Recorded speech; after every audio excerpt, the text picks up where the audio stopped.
I'm Miss Susan from the Muhlenberg County Public Library. I'm here today to give you a craft. You might actually have everything at home. If you don't have everything at home, it would be cheap to go buy.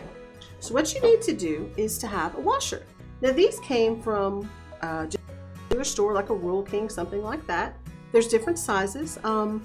This is a 4, this is a 3. There's half sizes. You want them really small. What we're making is a washer necklace.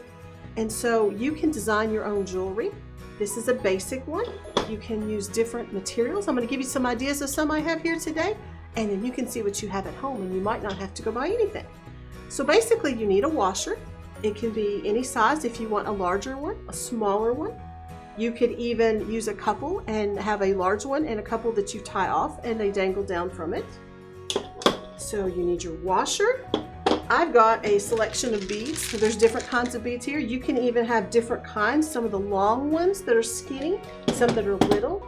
These are really fine beads. They'd be really pretty on it.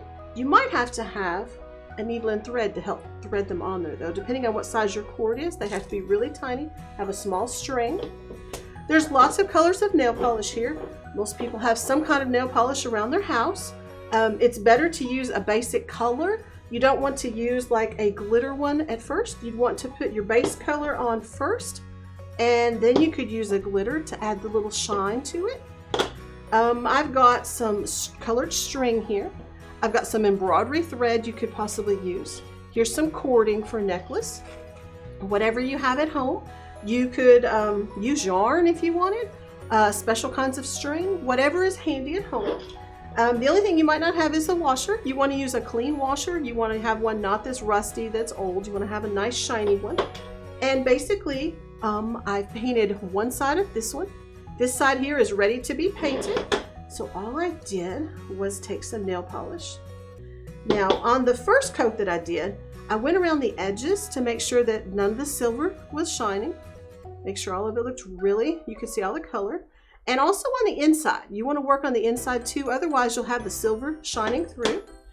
And I tried to make my strokes even, either going from the inside out or from the outside back in. That way it gives it a more finished look. If you just go round and round, your lines will sort of maybe look a little crazy. And if that's the look you want, that's okay too. But I just did mine from the inside out. Now this takes a little bit to dry, just like it would on your fingernails, maybe a good 10 minutes. You can touch it a little bit if you're really impatient and see if it's still tacky. If it's tacky, give it another minute or two. But basically just go around the entire washer, and what you'll do is, there's a coat there. And what I did with the other side, I coated it twice to give it a darker look, if you like a lighter look, depending on the color you want and the shade that you use. Some shades will just come out dark to begin with, and some come off really light and you put a second coat on it. This one here, I did 2 coats on, and as you can see on the edges, there's no silver showing. They're all painted. And on the inside is the same thing. Now I chose cord with this one. You can use, like I told you, you have colored threads. You can use string, yarn, whatever you have handy. I chose to put a few beads on this one. Now you can use different kind of beads. These little tiny beads, you wouldn't be able to use the cord with. You'd need to use something like the embroidery thread. So you could use possibly a needle to put it on with. These are really tiny. They would make it look a little bit more delicate. And for example, on this one, if I wanted to add maybe a little design to it, this one is good and dry. The purple one is still sitting there. So what if I wanted to add just little dots? Maybe to add some different color to it. It might match an outfit that I'm gonna wear. Remember to let them dry. Now, these are small dots. They might be a little bit hard to see, but it gives it a little bit different look. So maybe you wanted to use it just the solid color for an outfit, and then you wanted to wear something a little different. You could add a different design to it, let it dry, and you have a whole new necklace sitting there. You could even take the cord apart and take the beads off. You could put different kinds of beads or things with it, accessories to it. Now, depending on what you wanted, like I just got just a plain one here. If I wanted to, make sure you always shake your nail polish, that way it doesn't separate, it comes out better. If I wanted to maybe make designs on it to begin with. Now you can see with this green, it's really, really light. It doesn't show as dark as it shows on the bottle. This is a color that after it dries, you'll want to put another coat on just so that it stands out better. Remember to do your edges first. It's better to have maybe a piece of paper or a paper towel or something down so that you don't get it on your table or desk, whatever you're using.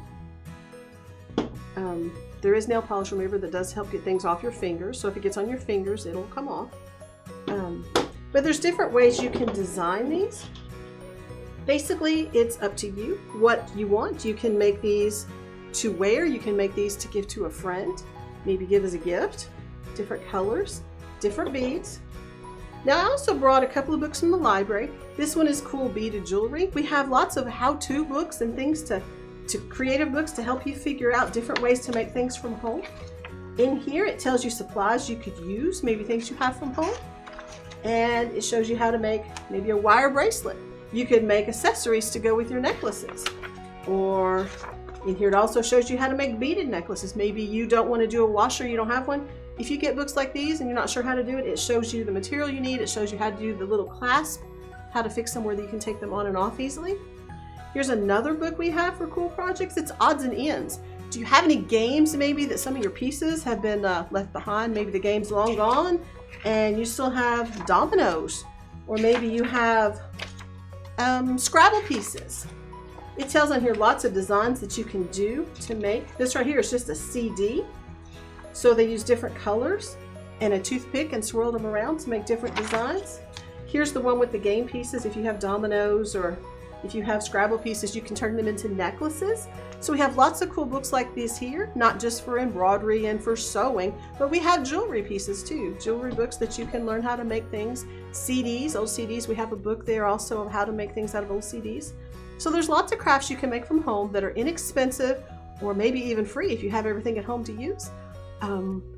Maybe next time we'll make something different out of a different material. You all have a great day and thank you for watching. Bye.